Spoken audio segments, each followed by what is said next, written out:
तो इसके पीछे ही पड़ गई है।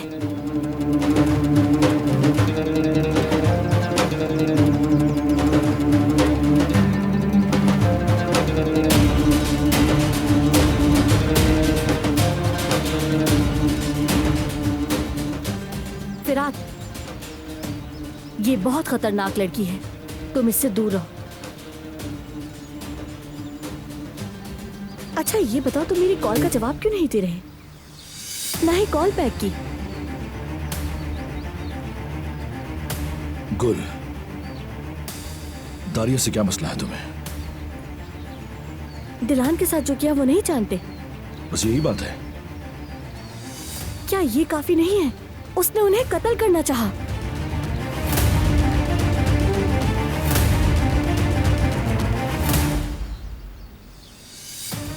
इतना ही नहीं किया उसने मुझे रकम देनी चाहिए, वो भी तुमसे दूर रहने के लिए। उसने चेक दिया है, मेरा प्यार खरीदने की कोशिश की उसने।